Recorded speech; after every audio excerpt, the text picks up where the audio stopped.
Hello नमस्ते, कैसे हैं बच्चों। आशा करता हूं, उम्मीद करता हूं आप स्वस्थ होंगे, मस्त होंगे और जो भी प्रोडक्टिव काम कर रहे हैं उसमें व्यस्त भी होंगे।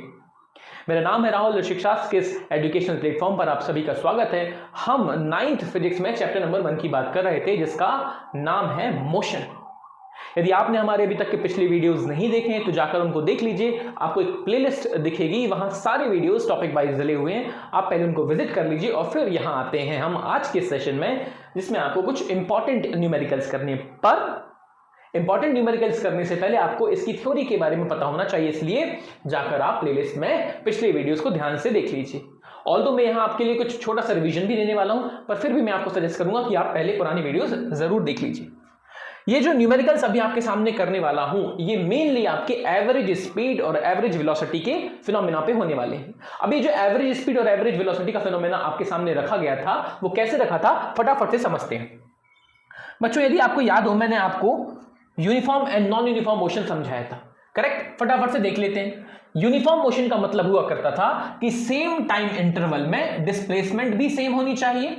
यदि ऐसा है तो आप उसे यूनिफॉर्म वेलोसिटी बोल देते थे। क्यों वेलोसिटी कह रहे हो? क्योंकि आपने डिस्प्लेसमेंट को यूज किया। वहीं यदि मैं सेम टाइम इंटरवल में सेम डिस्टेंस चल रहा हूं तो उसे आप बोल देते थे यूनिफॉर्म स्पीड। ये दोनों ही यूनिफॉर्म मोशन की कैटेगरी में ही आते हैं। पर एक बार आपने यूनिफॉर्म स्पीड बोल दिया है क्योंकि आपने डिस्टेंस ली है, वहीं दूसरी ओर आपने यूनिफॉर्म वेलोसिटी बोला है क्योंकि आपने डिस्प्लेसमेंट ली है। अब एक इंपॉर्टेंट बात आप यहां जानिए। यदि कोई आपसे पूछता है कि भाई डिस्प्लेसमेंट क्या होता है, तो आप सिंपली क्या बोल देते हैं? आप सिंपली बोल देते हैं कि डिस्प्लेसमेंट का मतलब क्या होता है बच्चों? डिस्टेंस को यदि मैं डायरेक्शन के साथ जोड़ दूं। क्या बोला मैंने? डिस्टेंस को यदि मैं डायरेक्शन के साथ बिठा दूं, जोड़ दूं, तो इसे ही तो आप डिस्प्लेसमेंट कहते थे। ये बात जो मैं आपके सामने अभी रख रहा हूं कि जो डिस्टेंस है और जो डायरेक्शन है वो साथ में कंबाइनली डिस्प्लेसमेंट कहलाती है। ये ऑलरेडी हम पुराने वीडियोस में देख चुके हैं।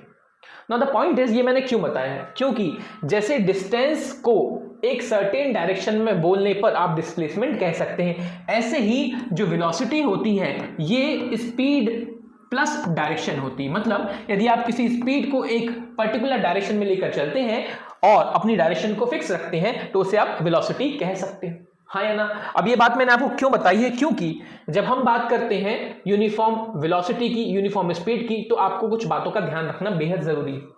और वो बातें क्या है? As displacement is distance with direction. Displacement basically क्या है बच्चों? एक डिस्टेंस ही है लेकिन एक पर्टिकुलर डायरेक्शन में। So far uniform velocity both distance and direction needs to be same. यदि आपको अपनी वेलोसिटी को सेम रखना है तो कहीं ना कहीं आपको डिस्टेंस और साथ में डायरेक्शन दोनों को ही सेम रखना पड़ेगा। इनडायरेक्टली आप यही बोलना चाहते हैं कि आप डिस्प्लेसमेंट को सेम रख लो। साथ ही साथ आपको यह भी याद रखना है कि we can say for uniform velocity speed and direction must be constant. Speed and direction must be constant. Velocity की बात यदि आप कर रहे हो तो वेलोसिटी के लिए स्पीड एंड डायरेक्शन दोनों ही कांस्टेंट होनी चाहिए। क्यों? क्योंकि वेलोसिटी स्पीड एंड डायरेक्शन का कॉम्बिनेशन ही तो है। क्लियर? चलिए, अब ये तो हो गया यूनिफॉर्मिटी या यूनिफॉर्म मोशन की बात। लेकिन जैसे ही मैं नॉन यूनिफॉर्म मोशन की तरफ आपको लेकर गया था तो मैंने आपको क्या बताया था? मैंने आपको बताया था कि यदि हमारे पास इंटरवल ऑफ टाइम तो सेम ही है, यदि हमारे पास इंटरवल ऑफ टाइम सेम ही है, इंटरवल ऑफ टाइम आ जाओ मेरे भाई, इंटरवल ऑफ टाइम सेम है, लेकिन आपने डिस्प्लेसमेंट अलग अलग यानी कि डिफरेंट कर ली, तो आपकी वेलोसिटी क्या कहलाएगी? Non uniform. वहीं यदि आपने अपने टाइम को सेम रखा लेकिन यदि आपने डिस्टेंस अलग अलग ट्रेवल की है तो ये आपकी कौन सी चीज कहलाएगी? नॉन यूनिफॉर्म मोशन में ये कहलाएगा नॉन यूनिफॉर्म स्पीड या वेरिएबल स्पीड। स्पीड का मतलब आप डिस्टेंस को कवर कर रहे हो, वहीं यदि आप वेलोसिटी टर्म यूज करते हैं तो समझ जाइएगा कि आपने डिस्प्लेसमेंट को यूज किया। अब जैसे अभी आपने समझा था कि जो डिस्प्लेसमेंट होती है वो डिस्टेंस एंड डायरेक्शन का कॉम्बिनेशन होता है, जो वेलोसिटी होती है वो स्पीड एंड डायरेक्शन का कॉम्बिनेशन होता है। तो ध्यान देने वाली बात ये है, यदि कोई आपसे पूछता है कि भाई साहब जो नॉन यूनिफॉर्म वेलोसिटी है, कौन सी वेलोसिटी? नॉन यूनिफॉर्म वेलोसिटी है, हम उसको कैसे अचीव कर सकते हैं? तो नॉन यूनिफॉर्म वेलोसिटी को अचीव करने के लिए आपके पास दो ऑप्शन होते हैं। या तो आप स्पीड चेंज कर सकते हैं या फिर आप डायरेक्शन भी चेंज कर सकते हैं। क्यों? क्योंकि वेलोसिटी का सिंपल कॉन्सेप्ट कहता है डायरेक्शन और स्पीड दोनों को मिलकर ही क्या बनती है? वेलोसिटी। आप किसी भी एक चीज को चेंज कर लीजिए, आपकी वेलोसिटी चेंज हो जाएगी। वहीं जो डिस्प्लेसमेंट है वो भी क्या है, डिस्टेंस एंड डायरेक्शन का कॉम्बिनेशन है। तो यदि आप distance and direction indirectly speed और डायरेक्शन को चेंज करते हैं तो कहीं ना कहीं आप वेलोसिटी को भी चेंज कर लेंगे। नाउ द पॉइंट इज, जैसे कि आपके सामने ये एक एग्जांपल दिया गया है बच्चों, यदि मैं इस एग्जांपल में आपको बोलूं कि ये जो बाइक है इस डायरेक्शन में चल रही है, ठीक है, इस डायरेक्शन में चल रही है और इसकी स्पीड कितनी है, 5 किलोमीटर पर आवर, यानी कि इसकी स्पीड फिक्स है। मैंने सामने से बोल दिया इसकी स्पीड फिक्स है, इसका मतलब ये यूनिफॉर्म स्पीड वाला कॉन्सेप्ट है। लेकिन जैसे ही मैं थोड़ा और आगे गया, सडनली इस बाइक ने अपनी डायरेक्शन चेंज कर ली। तो क्या हमने अपनी स्पीड बदली? नहीं, पर हमने क्या बदल दी, डायरेक्शन बदल दी। और अभी अभी मैंने आपको क्या समझाया है, अभी अभी मैंने आपको समझाया यदि स्पीड और डायरेक्शन में से कोई भी एक चीज चेंज हो जाती है तो हमें बोलना पड़ता है कि वेलोसिटी चेंज हुई है, क्योंकि वेलोसिटी क्या है, एक वेक्टर क्वांटिटी होती है जो डायरेक्शन पर भी डिपेंड करती है। लेकिन इस पूरे फिनोमेना में, इस पूरे एग्जांपल में स्पीड जो है वो कांस्टेंट है या यूनिफॉर्म है, वेलोसिटी अपने डायरेक्शन के कारण चेंज हुई है। देखिए एक और एग्जांपल मैं आपको देता हूं। बाई चांस किसी सर्कल में आप मूव कर रहे हैं, है ना, बाई चांस आप किसी सर्कल में क्या कर रहे हैं, मूव कर रहे हैं, किसी सर्कल में आप मूव कर रहे हैं। तो क्या आप अपने आप को हर एक पॉइंट पर अलग अलग डायरेक्शन में देख सकते हैं ना। इस यहां मान लीजिए आप खड़े हैं तो आपकी डायरेक्शन ये है, इधर आप खड़े हैं तो आपकी डायरेक्शन ये है, आप इधर खड़े हैं तो आपकी डायरेक्शन ये है। इसका मतलब हर एक मोमेंट पर आपकी डायरेक्शन चेंज हो रही है। अब क्योंकि डायरेक्शन चेंज हो रही है तो आप बोल सकते हैं ये एक नॉन यूनिफॉर्म वेलोसिटी वाला फिनोमेना है। जब भी आप सर्कुलर मोशन करते हैं यानी कि किसी सर्कल में चलते हैं तो आपकी वेलोसिटी नॉन यूनिफॉर्म कैटेगरी में आ जाती है, क्योंकि डायरेक्शन चेंज हो रही है। क्लियर? बड़ा सिंपल सा कॉन्सेप्ट आपके सामने रखा गया। अब बच्चों एक दिमाग में प्रश्न सभी के आता है। देखिए जब मैंने आपको ये चीज समझाई नॉन यूनिफॉर्म मोशन वाली, तो मैंने आपको जो बेसिक बात बताई वो ये बताई कि यदि आपको नॉन यूनिफॉर्म मोशन को अचीव करना है या यूनिफॉर्म मोशन को अचीव करना है तो आप टाइम कैसा रखते हैं, टाइम रखते हैं फिक्स। और हम किस चीज को चेंज करते हैं, हम चेंज करते हैं या तो डिस्टेंस को, या फिर हम किसको चेंज कर लेते हैं, या हम चेंज करते हैं डिस्प्लेसमेंट को। यस और नो? करेक्ट? यदि आपने नॉन यूनिफॉर्म मोशन को अचीव करना है तो टाइम फिक्स रखकर डिस्टेंस या डिस्प्लेसमेंट को चेंज कर लीजिए। अभी तक हमने यही पढ़ा। पर क्या ये जरूरी है? क्या हम टाइम को चेंज नहीं कर सकते? आप टाइम को भी चेंज कर सकते हो, आप डिस्टेंस या डिस्प्लेसमेंट को भी चेंज कर सकते हो, पर कंडीशन ये है कि ओवरऑल वैल्यू आपकी सेम नहीं आनी चाहिए। कहने का मतलब क्या है, ध्यान से देखिएगा। जब मैं आपके सामने लिखता हूं कि मेरे पास जो टाइम है वो मान लीजिए 5 मिनट का है या 5 सेकंड का है, वहीं इस 5 सेकंड में मैंने जो डिस्टेंस चली है वो कितनी है, 10 मीटर। तो आप मुझे बताइए यहां स्पीड क्या आ जाएगी, स्पीड आ जाएगी डिस्टेंस अपॉन टाइम यानी कि 10/5 यानी कि 2 मीटर पर सेकेंड। करेक्ट? अब मैं एक काम करता हूं, मैं यहां टाइम को चेंज कर देता हूं 10 सेकेंड और डिस्टेंस को मैंने चेंज कर दिया, डिस्टेंस को भी मैंने चेंज कर दिया और इसको लिख लिया कितना, इसको मैंने लिख लिया बाई चांस 20 मीटर।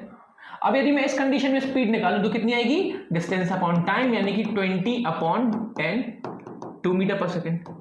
अब पहले भी मेरी वेलोसिटी या स्पीड 2 मीटर पर सेकेंड आ रही थी, अभी भी। तो क्या ये जो स्पीड है चेंज हुई? नहीं चेंज हुई। और ये जो पूरी थ्योरी लिखी गई है वो इसी बात को लेकर लिखी गई है कि आप टाइम को चेंज करना चाहते हैं कर लें, पर टाइम को चेंज इस तरीके से करें कि जो मेरी फाइनल स्पीड आए वो भी अलग अलग आए, है ना। यदि मैं इसी एग्जाम्पल में थोड़ा सा चेंज कर दूं, फॉर एग्जाम्पल मैंने यहां क्या किया, अपने टाइम को चेंज करके कितना रख दिया बच्चों, मैंने अपने टाइम को चेंज करके लिख दिया 5। मान लीजिए मैंने 5 नहीं, इसको मैंने 4 सेकंड कर लिया, मान लीजिए 4 सेकंड कर लिया। अब जब मैं स्पीड निकालूंगा तो डिस्टेंस अपॉन टाइम मैंने 4 सेकंड कर दिया, तो मेरी वेलोसिटी कितनी आएगी, 5 मीटर पर सेकंड। पहले मेरी वेलोसिटी 10 मीटर पर सेकंड आ रही थी, अब मेरी वेलोसिटी 5 मीटर पर सेकंड आ रही है। इसका मतलब क्या हुआ, मेरी वेलोसिटी चेंज हुई ना। और क्यों चेंज हुई, क्योंकि मैंने टाइम चेंज किया, डिस्टेंस चेंज की, दोनों कर सकते हैं। दिक्कत ये नहीं है कि आप क्या करने वाले हो, दिक्कत ये है आप जो भी कर रहे हो उसका जो इंपैक्ट है, जो फाइनल इंपैक्ट है, यानी कि फाइनली जो स्पीड है वो अलग अलग आनी चाहिए। यदि स्पीड अलग अलग आ रही है तो आप इसे नॉन यूनिफॉर्म स्पीड कहेंगे, यदि नहीं आ रही तो फिर आपने टाइम चेंज किया, डिस्टेंस चेंज की, कोई फर्क नहीं पड़ता। क्लियर? चलिए थोड़ा सा आगे बात करते हैं, क्योंकि क्वेश्चन करने से पहले फटाफट से शॉर्ट रिवीजन, है ना, क्या बोल दिया मैंने, शॉर्ट रिवीजन। शॉर्ट रिवीजन करना जरूरी है। अब बच्चों जब आप नॉन यूनिफॉर्म मोशन की बात करते हैं, अभी मैंने आपको समझा दिया है, फटाफट से बस उसको एक बार रिवाइज कर लेना है। जब आप नॉन यूनिफॉर्म मोशन में नॉन यूनिफॉर्म स्पीड की बात करते हैं, तो जो स्पीड होता है ये डिस्टेंस एंड टाइम दो चीजों पर डिपेंड करता है। इसी वजह से यदि आप डिस्टेंस को चेंज करते हैं तो भी आप नॉन यूनिफॉर्म स्पीड अचीव कर सकते हैं, यदि आप टाइम को चेंज करते हैं तो भी आप नॉन यूनिफॉर्म स्पीड अचीव कर सकते हो। लेकिन जब हम वेलोसिटी की बात करते हैं तो ये वेलोसिटी तीन चीजों पर डिपेंड करती है, डिस्टेंस, डायरेक्शन और टाइम। डिस्टेंस और डायरेक्शन मिलकर डिस्प्लेसमेंट कहलाते हैं बच्चों, ठीक है। तो मैं अपनी डिस्टेंस भी चेंज कर सकता हूं, मैं अपनी डायरेक्शन को भी चेंज कर सकता हूं, या फिर मैं अपने डिस्प्लेसमेंट को चेंज कर सकता हूं, और साथ ही साथ मैं अपने टाइम को भी चेंज कर सकता हूं। इन तीनों के थ्रू मैं अपनी वेलोसिटी को नॉन यूनिफॉर्म बना सकता हूं। क्लियर? ये एक बेसिक कॉन्सेप्ट वाली मैंने बातें आपको बता दी। अब यदि आपको पिछला वीडियो याद है तो मैंने आपको यह भी बताया था, जब हम नॉन यूनिफॉर्म मोशंस की बात करते हैं तो नॉन यूनिफॉर्म मोशन के चक्कर में ही एवरेज मोशन या एवरेज वेलोसिटी या एवरेज स्पीड का कॉन्सेप्ट निकल के आया था। तो आपको दो बेसिक फॉर्मूलेज याद रखने हैं। एवरेज स्पीड का मतलब होता है total distance upon total time, and average velocity का मतलब होता है total displacement upon total time. और मैंने आपको यह भी बताया था ये एवरेज की बात हम क्यों करते हैं, क्योंकि आप अलग अलग डेटा याद नहीं रखना चाहते हो, इसलिए आप उन सबको मर्ज करके एक फाइनल वैल्यू निकालते हैं जो कि एवरेज वाली वैल्यू कहलाती है। तो आपने यदि एवरेज स्पीड निकालनी है तो total distance upon total time कर देंगे, यदि आपको एवरेज वेलोसिटी निकालनी है तो total displacement upon total time कर देंगे। क्लियर? बहुत ही सिंपल सा चीज है। और ये क्यों आया पिक्चर में? ये इस वजह से आया क्योंकि हमने नॉन यूनिफॉर्म मोशन को कंसीडर किया। यदि हम नॉन यूनिफॉर्म मोशन को कंसीडर ही नहीं करते, यदि स्पीड या वेलोसिटी चेंज ही नहीं होती, तो हमें एवरेज निकालने की जरूरत भी नहीं होती। चलिए, अब जो आपने अभी तक थ्योरी देखी है इसको हम क्वेश्चन के थ्रू थोड़ा सा समझने का प्रयास करते हैं। आपके सामने एक क्वेश्चन रखा गया है। क्वेश्चन क्या है? An object travels 16 metre in 4 second. मान लीजिए कोई ऑब्जेक्ट है जो कि 4 सेकेंड में 16 मीटर की डिस्टेंस को ट्रेवल करता है, यानी कि इसकी पोजीशन पहले यहां थी ए पर, कुछ देर में भाई साहब की पोजीशन यहां आ गई बी पर, है ना, क्योंकि वो मूवमेंट कर रहे थे। अब then another 16 meter in 2 seconds. An object travels 16 meter in 4 seconds and then another 16 meter in 2 seconds. अब इन्होंने क्या किया? इन्होंने अपने मोशन को और आगे बढ़ाया और ये भाई साहब अगले 2 सेकंड में 16 मीटर फिर से चल दिए। यानी कि पहली बार में उन्होंने टाइम ज्यादा लिया है, बाद में सेम डिस्टेंस के लिए उन्होंने टाइम कम लिया है। अब ये तो बड़ा कॉमन सेंस है ना कि यहां तो सर उसकी स्पीड ज्यादा होगी। स्पीड का मतलब क्या होता है? Distance upon time. यदि आप 16/4 करेंगे तो बेटा कितना आएगा? 4। टाइम ज्यादा लिया है तो डेफिनेट सी बात है यहां आपकी स्पीड क्या होगी? कम होगी।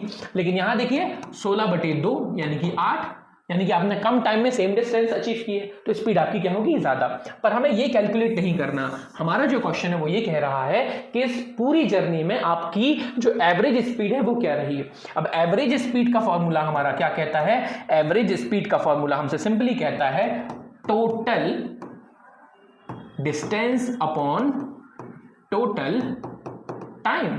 आप मुझे बताइए हमारी टोटल डिस्टेंस कितनी रहने वाली है? तो टोटल हमारी डिस्टेंस रहने वाली है 16 मीटर, यानी कि 16 + 16 = 32 मीटर। वहीं हमारा जो टोटल टाइम रहने वाला है वो है 4 सेकेंड 2 सेकेंड, यानी कि ये हो गया आपका टोटल 6 सेकेंड।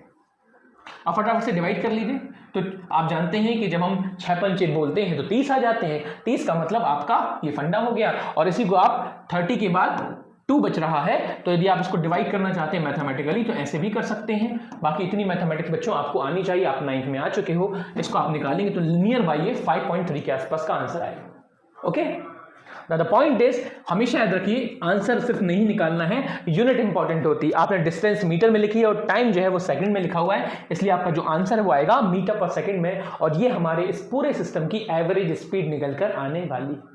ठीक है, चलिए आगे बात करते हैं, अगले क्वेश्चन पर आते हैं। अगला क्वेश्चन क्या कहता है? अगला क्वेश्चन ये कहता है कि a bus goes from point A to point B. चलिए हमने पहले बना लिया ए और फिर इसे बना दिया बी। बस इस रूट से ए से बी जा रही है, ठीक है। इस दौरान इसकी स्पीड कितनी है? 40 km/h। ध्यान से देखिए यहां स्पीड मेंशन है। Then he returns from there at a speed of 60 kilometre per hour. अब ये जो पॉइंट बी से आपकी बस वापस आ रही है और इस दौरान आपकी स्पीड कितनी है 60 किलोमीटर पर आवर, यानी कि जाने की स्पीड अलग थी और आने की स्पीड अलग है।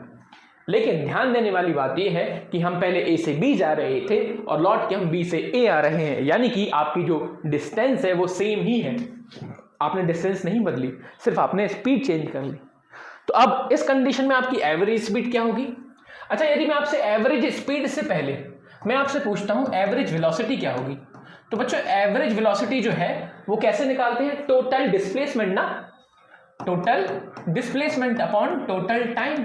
अब यदि आप ध्यान दें, हम पॉइंट ए से चले हैं और वापस लौटकर ही कहां आ गए? पॉइंट ए पर। तो क्या मैं कह सकता हूं कि टोटल डिस्प्लेसमेंट जीरो है? और यदि टोटल डिस्प्लेसमेंट जीरो है तो एवरेज वेलोसिटी भी क्या आ जाएगी? जीरो। लेकिन हमसे एवरेज वेलोसिटी नहीं पूछी गई, हमसे तो पूछी गई एवरेज स्पीड। तो एवरेज वेलोसिटी पूछा जाता तो आंसर आता बच्चों जीरो आता, लेकिन हम तो भैया एवरेज स्पीड निकाल देंगे, तो निकाल देते हैं। अब एवरेज स्पीड निकालने का सिस्टम क्या है, ध्यान से देखेंगे। अब आपको यदि मैं आपको सिंपली बताऊं, देखो आपको यदि मैं आपको देख रहे हो क्या बोल रहा हूं मैं, एवरेज स्पीड निकालने के लिए आपका फंडा जो है वो कहता है total distance upon total time, ये हम जानते हैं। अब दिक्कत यह है कि डिस्टेंस यहां नहीं दी गई है। अब यदि डिस्टेंस नहीं दी गई है तो बच्चों आप मान लेंगे कि ए से बी की जो डिस्टेंस है वो कितनी है? D metre. हमने मान लिया ए से बी की जो डिस्टेंस है वो कितनी है? D metre. करेक्ट? हाँ कि ना? गुड। और ना हमें टाइम दिया है, तो आप ना जब कुछ नहीं दिया जाता है तो बेसिक फंडों का यूज करते हैं। बेसिक फंडों का मतलब क्या है बच्चों? बेसिक फंडे का मतलब जैसे आपको पता होना चाहिए फॉर्मूला जो होता है स्पीड का वो क्या होता है? Distance upon time. तो मुझे बताइए यहां से टाइम निकाल सकते हैं ना, डिस्टेंस अपॉन स्पीड। तो मैंने क्या किया, जब मैं कहां से कहां जा रहा हूं? ए से जा रहा हूं बी, तो इस दौरान जो मेरी स्पीड है वो कितनी है? 40 किलोमीटर पर आवर, और डिस्टेंस कितनी है? डी। तो आप बढ़िया से निकाल सकते हो, टाइम निकाला जा सकता है ना। डिस्टेंस तो आपको लेनी है डी, क्योंकि आप ए से बी में डी डिस्टेंस ले रहे हो, लेकिन जो स्पीड है इस दौरान वो कितनी है बच्चों? 40। तो मैंने इस तरीके से ये निकाल दिया टाइम वन। टाइम वन कौन सा वाला? जब मैं ए से कहां जा रहा हूं? बी। वहीं जब मैं बी से ए आऊंगा तो मैं ले लेता हूं टाइम टू, और डिस्टेंस अपॉन स्पीड तो हम यहां भी कर सकते हैं, लेकिन ध्यान रखिएगा डिस्टेंस तो सेम ही है, लेकिन जो आपकी स्पीड है बच्चों वो चेंज हो गई है। कितनी हो गई है? 60 हो गई है। कितनी हो गई? 60 हो गई ना। तो बस अब आप फॉर्मूले में वैल्यूज पुट कर दीजिए। टोटल डिस्टेंस कितनी मानी जाएगी? टोटल डिस्टेंस मानी जाएगी डी जाने की और डी ही आने की, यानी कि टोटल हो जाएगी 2d। अच्छा, टोटल टाइम कितना होगा बच्चों? तो टोटल टाइम हो जाएगा t1 प्लस t2। t1 की वैल्यू कितनी आ जाएगी? t1 की वैल्यू हो जाएगी d अपॉन 40। हाँ जी या ना जी? और t2 की वैल्यू कितनी हो जाएगी? d upon 60। यही होगा ना। अब यदि आप इसको मैथमेटिकली सॉल्व करेंगे तो आप जानते हैं इस कंडीशन में हम क्या लेते हैं बच्चों? इस कंडीशन में हम लेते हैं एलसीएम, और एलसीएम यदि आप लेते हैं और पूरा का पूरा सॉल्व करते हैं तो सिचुएशन कुछ इस तरीके से आ जाएगी। ऊपर की वैल्यू हो जाएगी 2d, ध्यान से देखिएगा। इन दोनों का एलसीएम मैं आपको देखो सिंपल तरीका बताता हूं। वैसे तो आप कई तरीके से एलसीएम और एचसीएफ को देखते हो, बट सिंपल सा लॉजिक मैं आपको ये बताता हूं कि ये जो नीचे वाली वैल्यूज हैं, जैसे आप 6 और 4 का एलसीएम लेते हो तो कितना आएगा? आप खुद बताइए, 6 और 4 का एलसीएम आपके लिए कितना आएगा?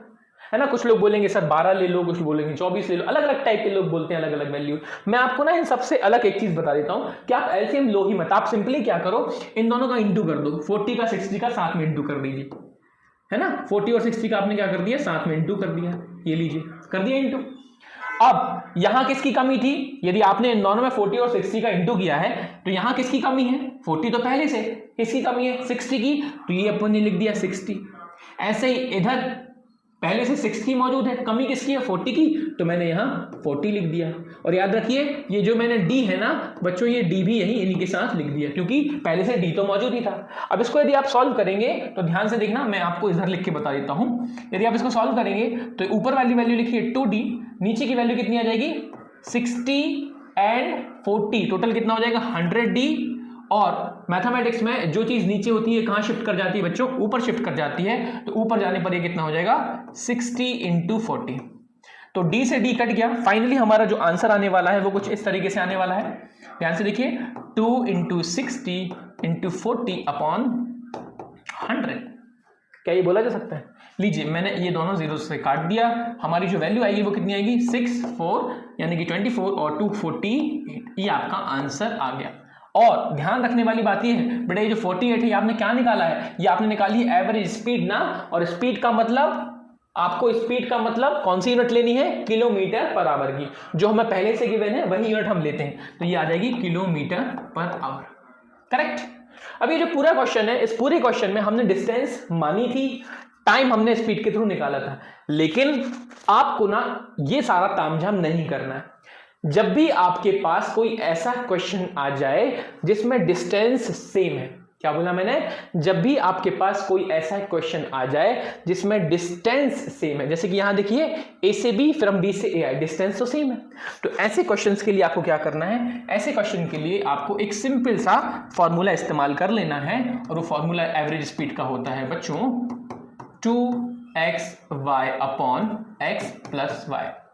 ये तब लगेगा जब डिस्टेंस कैसी रहने वाली है? सेम रहने वाली है। x क्या है? x है वेलोसिटी नंबर 1 एंड y होती है velocity number 2। Velocity number 1 and y होती है वेलोसिटी, मैंने वेलोसिटी टर्म लिख दिया है बच्चों, ये आप इसको स्पीड भी बोल सकते हैं ना, वेलोसिटी 1 या स्पीड 1, वेलोसिटी 2 या speed 2। Clear? Now the point is, हालांकि मैं अभी आपको कंफ्यूज नहीं करना चाह रहा हूं, मैं आपको स्पीड ही लिख देता हूं, है ना, क्योंकि अभी हम घूम के आ रहे हैं ना, तो ऐसा ना हो कि आप स्पीड और वेलोसिटी में ही कंफ्यूज हो जाओ। तो आपने x को बोल दिया पहली स्पीड और y को बोल दिया दूसरी स्पीड।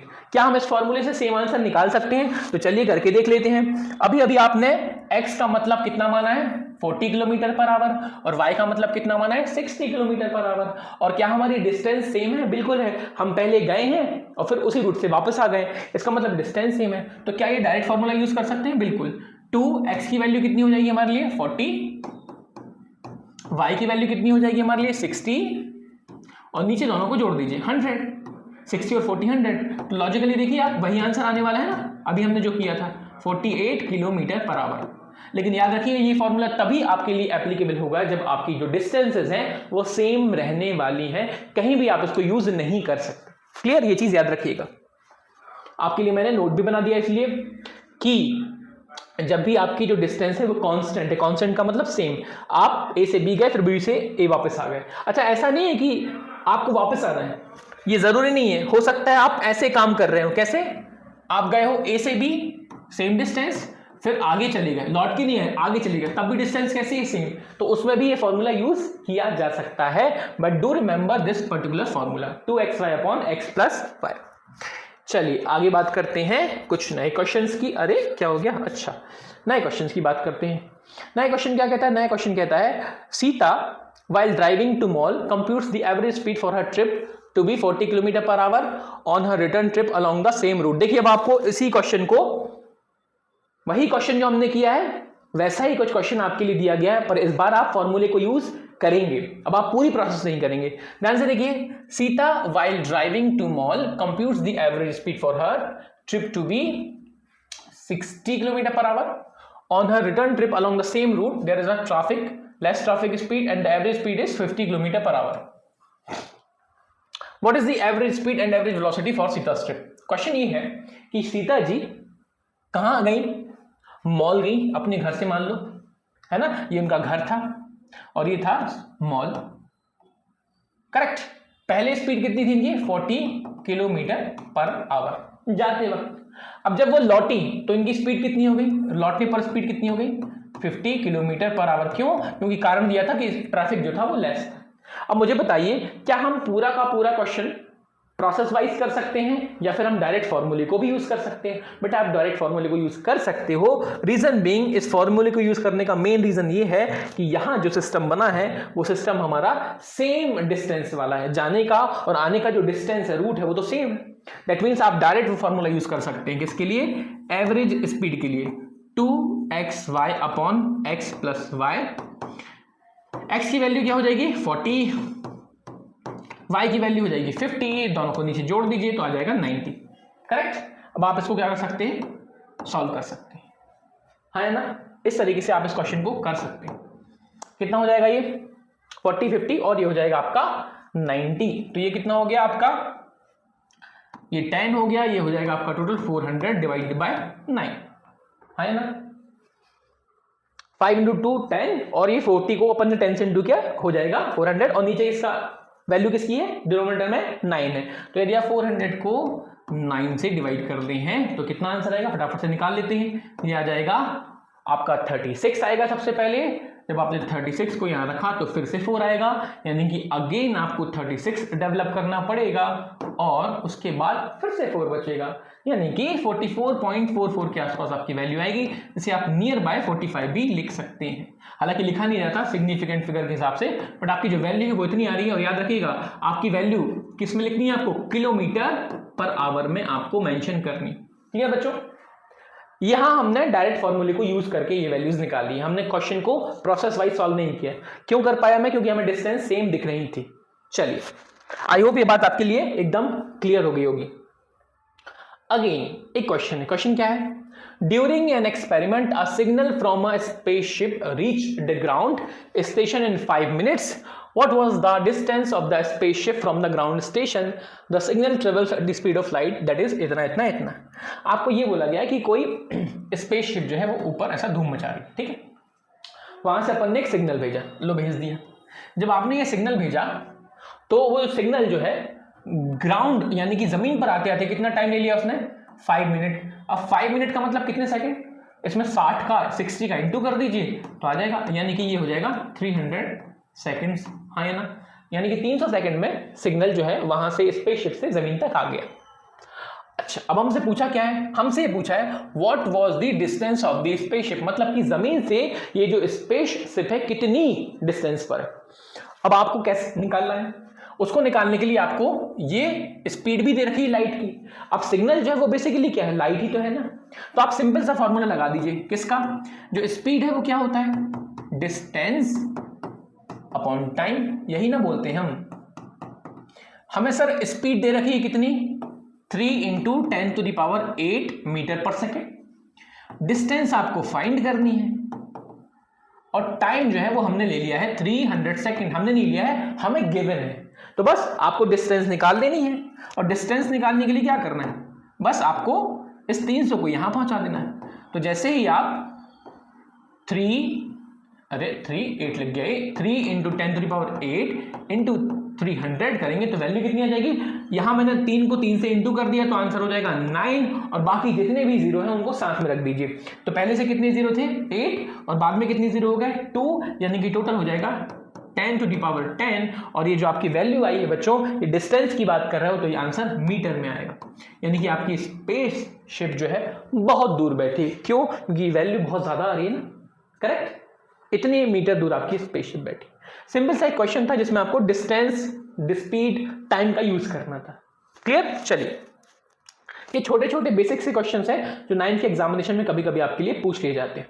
ओके, चलिए, अब एक और क्वेश्चन है, Sheena drove at an average speed of 30 miles per hour for T hours, यानी कि शीना जी जो हैं उन्होंने अपनी गाड़ी या जो भी उनके पास थी व्हीकल वगैरह उसको स्टार्ट किया, और एवरेज स्पीड कितनी लेकर चली, वो एवरेज स्पीड लेकर चली है 30 माइल्स पर आवर, ठीक है। ये मैंने कहा ठीक है चलिए शीना जी, लेकिन कब तक के लिए, T hours के लिए, मतलब उन्होंने कुछ टाइम जो है लिया, वैल्यू नहीं दी हमने, उन्होंने बोला T hour तक की वैल्यू के लिए शीना जी की जो स्पीड थी वो थी 30 माइल्स पर आवर। मैंने कहा ठीक है, एंड आगे लिखा है then at an average speed of 60 mile per hour for the next year, मतलब कि जब शीना जी और आगे गई तो पहले T मिनट या पहले T आवर के लिए, मिनट नहीं T आवर लिखा, पहले T आवर के लिए मतलब कि कोई टाइम होगा 1 घंटा 2 घंटा, ऐसे T घंटे मान लीजिए, उसमें स्पीड इतनी है, और अगले जो T घंटे हैं उसमें स्पीड कितनी है इनकी, उनकी स्पीड है 60 mile per hour, 60 mile per hour. If she made no stops, यानी कि उन्होंने अपनी पूरी जर्नी में कहीं भी स्टॉपेज नहीं लिया, कहीं भी चाय पानी नाश्ता नहीं किया है, तो बताइए इन पूरी जो इन्होंने जर्नी अपनी एंजॉय की है ना 2T आवर्स की, इसमें उनकी एवरेज स्पीड कितनी रहेगी, ये आपसे पूछा गया, एवरेज स्पीड कितनी है। क्लियर बच्चों, इसके पहले हमने एक क्वेश्चन किया था, यदि आपको याद हो तो इस क्वेश्चन में हमसे एवरेज स्पीड के बाद एवरेज वेलोसिटी भी पूछी गई थी। मैंने एवरेज वेलोसिटी नहीं आपको कराई है। क्यों नहीं कराई है? क्योंकि एवरेज वेलोसिटी का कॉन्सेप्ट अब आपको यूज करना है, और एवरेज वेलोसिटी निकालने के लिए क्या करना है बच्चों, आपको टोटल डिस्प्लेसमेंट लेना है ना। ऐसा नहीं कि मैंने आपको बताया नहीं ऑलरेडी, है ना, मैं भूला भी नहीं, मुझे याद है, ठीक है, पर वो आपको मैं ये बस बताना रह गया कि भाई वो आपकी होमवर्क का काम है ना। आप खुद भी तो कुछ करेंगे नहीं करेंगे? करेंगे ना। चलिए इधर आते हैं। तो पहले टी आवर के लिए 30 माइल्स पर आवर, अगले टी आवर्स के लिए इतना। अब आपसे पूछा गया कि भैया एवरेज स्पीड निकाल दो, तो जो एवरेज स्पीड है इसका फॉर्मूला क्या होता है, total distance upon total time. हम जानते हैं इस चीज के बारे में। अब टोटल डिस्टेंस कितनी है मुझे नहीं पता, और यदि मुझे नहीं पता है तो हम मान लेते हैं कि हमारी जो टोटल डिस्टेंस है लेट कितनी है, टी माइल। कितनी ले ली मैंने, टी माइल। टी माइल क्यों ली है, क्योंकि हमारी जो स्पीड है वो भी माइल्स में दी गई, ठीक है। तो आपने ले लिया, ये ले लिया डी माइल, मैंने क्या ले ली, डिस्टेंस ले ली। अच्छा टोटल टाइम कितना है बच्चों, टोटल टाइम कितना है बताइए। टोटल जो टाइम है वो है 2t आवर्स, ये तो गिवन है 2t आवर्स दिया है ना। तो क्या हम इससे एवरेज स्पीड निकाल सकते हैं? नहीं निकाल सकते, क्योंकि अभी हमने इन डेटा का यूज किया ही नहीं। तो अब आपको क्या करना है, इस डेटा को यूज करना है। कैसे यूज करना है मैं आपको समझाता हूं। देखिए मान लो ये जो भाई साहब है, कौन से भाई साहब है, शीना जी। ये शीना जी यहां से यहां गई, उन्होंने कितना टाइम लिया, t, मान लीजिए। इन्होंने डिस्टेंस कितनी ली होगी, d, हाँ है ना, इतना उन्होंने काम किया होगा। फिर इसके बाद आगे गई होंगी, तब उन्होंने कलर चेंज कर लिए थे ताकि डिफरेंस क्रिएट हो सके। फिर से उन्होंने टी टाइम लिया, और डिस्टेंस कितनी होगी, अब बताइए कितनी डिस्टेंस होगी। इधर डिस्टेंस अलग हो सकती है ना। अच्छा इसको x ले लेते, x ले लेते, तो ये टोटल कितनी हो जाएगी बेटा, ये हो जाएगी d माइनस एक्स। यदि ये टोटल जो है d, टोटल हमारी डिस्टेंस d है, तो ये जो डिस्टेंस है बच्चों वो हो जाएगी x, और ये जो डिस्टेंस है हो जाएगी d माइनस एक्स। क्या मैं बोल सकता हूं, हाँ है ना। तो अब हम इसका यूज करके क्या निकालने वाले हैं, इन दोनों को और डिस्टेंस को हम रिलेट करके पूरे इस क्वेश्चन को सॉल्व करने वाले, ठीक है। चलिए कैसे करते हैं देखिए। आपको टोटल डिस्टेंस मान लेनी है d, जो हमने मान ली है। हमारे पास जो टोटल टाइम दिया है वो 2t है, लेकिन हम इसको अलग अलग तरीके से यूज करेंगे। कैसे करेंगे देखिए, आप सबसे पहले इस हिस्से को फोकस करें। इस हिस्से में हमारी जो स्पीड दी गई है वो कितनी दी गई है, 30 माइल पर आवर दी गई है। जबकि जो अगली जो जर्नी है हमारी टी आवर्स की, उसमें आपकी जो स्पीड है वो कितनी दी गई है, वो दी गई है 60 माइल पर आवर दी गई है ना। हम इसको यूज करने वाले हैं देखो अलग अलग। मैंने टोटल टाइम को ना इस तरीके से लिख लिया, t प्लस टी। ये t कौन सा है, पहले वाला, और ये वाला t दूसरा वाला है। अब याद करो, अभी हमने एक क्वेश्चन किया था, speed is equals to distance upon time, ये किया था, हाँ है ना। अब यदि मुझे यहां से टाइम चाहिए बच्चों, क्या चाहिए, टाइम चाहिए, तो मुझे क्या करना होगा आप बताइए। यदि मुझे यहां से टाइम चाहिए तो क्या करना होगा, आपको करना होगा डिस्टेंस अपॉन स्पीड, ये करना होगा, हाँ या ना, क्लियर। तो आप ये काम कर सकते हैं। इस कंडीशन में आपकी डिस्टेंस कितनी है, x, तो मैंने यहां लिख दिया, ऊपर तो टोटल लिखेंगे x अपॉन ये x हो जाएगी, और स्पीड कितनी ले लेंगे हम, 30, हाँ है ना। वहीं जो बाकी वाली डिस्टेंस है वो कितनी है, d माइनस एक्स, और नीचे हो जाएगा हमारे लिए कितना टाइम, 60, ये हम कर लेंगे, हाँ है ना। नाउ अब इसको आपको सॉल्व करना है, और इसको सॉल्व करने के बाद आप अपने लिए वैल्यूज फाइंड आउट कर सकते हैं। लेकिन आई सजेस्ट यू कि ये वाली मेथड आप ना करें बेटा। इसको सॉल्व कर सकते हो आप x निकालोगे, d निकालोगे, t निकालोगे, आप कर सकते हो, बट मैं फिर भी आपको सजेस्ट करूंगा ये मेथड ना करें, क्योंकि ये मेथड थोड़ी सी कंपैरेटिवली लेंथी जाती है। तो फिर उपाय क्या है, देखो जब भी एक चीज आप ना नोटिस कर लीजिए, ये बहुत काम की चीज है। जब भी आपका डिस्टेंस सेम रहती है तो आपको मैंने फॉर्मूला बता दिया। नाउ एक और कंडीशन होती है, आपका टाइम कांस्टेंट रहता है। यदि आप इस क्वेश्चन में ध्यान से देखेंगे तो हमारे लिए जो टाइम इंटरवल वो सेम है। आपने पहले भी टी आवर का टाइम लिया है और बाद में भी कितने आवर का टाइम लिया है, टी आवर का। तो यदि आप ये पूरी मेथड यूज करने वाले हो, आप देख सकते हो ना ऑलरेडी ये क्वेश्चन लेंथी जा रहा है, तो क्या हमें ये क्वेश्चन को इस तरीके से करना चाहिए, नहीं। मैं सजेस्ट करूंगा आप इस तरीके से ना करें। तो फिर इसका जो ऑल्टरनेटिव मेथड है वो क्या है बेटा, जब भी आपका टाइम वैल्यू कांस्टेंट होती है, यानी कि टाइम आपका कैसा रहता है, सेम रहता है, तो एवरेज स्पीड निकालने का फंडा जो है वो है x plus Y upon 2। x क्या है, पहले टाइम के लिए स्पीड, y क्या है, सेकेंड टाइम के लिए स्पीड। जैसे कि हमारे इस क्वेश्चन में x की वैल्यू कितनी दी है, हमारे इस क्वेश्चन में x की वैल्यू दी है 30 माइल पर आवर, वहीं y की वैल्यू हमें दी है 60 माइल पर आवर। तो आप इसको यूज कीजिए। क्यों यूज करना है? क्योंकि ये क्वेश्चन को इजी भी बना रहा है और छोटा भी कर रहा है। यदि आप अननेसेसरी एक एक चीज, उससे हो जाएगा, है ना, लेकिन आपको यदि ध्यान देना है तो बहुत ध्यान से आप ये बात समझ गए होंगे कि वहां x भी आ रहा है, फिर d भी आ रहा है, फिर t भी आ रहा है, और हमें सिर्फ वैल्यू एक ही पता है, तो अननेसेसरी हमारा क्वेश्चन लेंदी हो सकता है। तो वो सब तामझाम ना करके आप ये चीज याद रखेंगे कि यदि हमारा टाइम सेम है तो आप डायरेक्ट एवरेज स्पीड के लिए फॉर्मूला लगाएंगे x plus Y by 2। X की वैल्यू हमने रख दी 30, y की वैल्यू हमने रख दी 60, डिवाइड करेंगे 2 से, तो ये हो जाएगा 90 बाई 2 45, और ये क्या है, माइल पर आवर। हाँ है ना? आप चाहें तो बेसिक फंडे से भी इसको निकाल सकते हैं, पर आई सजेस्ट यू, मैं फिर से वही बात कहूंगा, यदि आप बेसिक फंडे से निकालने जाएंगे तो क्वेश्चन को लेंथी करेंगे, पर इसका मतलब ये नहीं कि आप बेसिक फंडे को प्रैक्टिस नहीं करने वाले, बिल्कुल उसको भी करना है। ठीक है, चलिए अब ये जो चीज है मैंने आपको यहां नोट करवा दी है एक बार फिर से इंपॉर्टेंट नोट के फॉर्म में। जब भी आपका टाइम कांस्टेंट है तो एवरेज स्पीड निकालने के लिए x प्लस वाई बाई 2 कर सकते हैं। x हमारी पहली स्पीड दी जाएगी और जो y है वो सेकंड स्पीड दी जाएगी। ठीक है, चलिए अब इन द लास्ट ये जो क्वेश्चन आपके सामने रखा है बच्चों, ये आपके होमवर्क के लिए है। इस क्वेश्चन को आप ध्यान से करेंगे बेसिक फंडे का यूज करके। क्वेश्चन है, in a journey of 120 kilometer a train covers first 30 kilometer with the speed of 30 kilometer per hour. How fast the train should run to cover remaining distance so that the average speed will become 60 kilometre per hour. मैं आपको explain कर देता हूं, आप इसको try कीजिएगा, ये आपके लिए होमवर्क है। एक क्वेश्चन दिया गया है, क्वेश्चन में ये बोला गया है कि एक जर्नी है जिसकी वैल्यू कितनी है 120 किलोमीटर, यानी कि कोई ट्रेन है वो 120 किलोमीटर रन कर रही है। टोटल डिस्टेंस कितनी हो गई 120 किलोमीटर। ठीक है, जो पहले 30 किलोमीटर है, मान लीजिए पहले 30 किलोमीटर यहां तक है, यहां से लेके यहां तक आपके पहले 30 किलोमीटर हो गए। इस पहले 30 किलोमीटर में जो आपकी स्पीड रही है वो कितनी रही है 30 किलोमीटर पर आवर, यानी कि एक घंटे में लगभग आप 30 किलोमीटर चल रहे हैं। अब ये जो बची हुई डिस्टेंस ये कितनी होगी, टोटल 120 है, ये 30 तो ये कितनी होगी 90 होगी ना, सिंपल सा लॉजिक।